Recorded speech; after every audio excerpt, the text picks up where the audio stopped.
Ахтему Чийгозу сократили срок пребывания под стражей до 19 августа. Об этом на своей странице в Facebook написал член Меджлиса Ильми Умеров.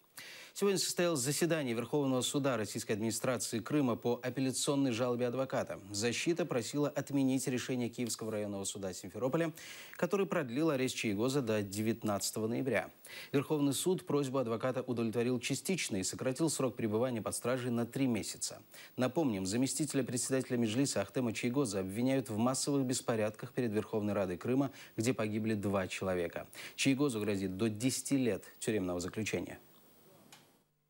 Ну, как бы на первый взгляд кажется, что как будто бы хороший знак, но следствие и прокуратура могут подать опять ходатайство о продлении срока, опять будут те же самые доводы, что он убежит там и так далее, и так далее, и так далее.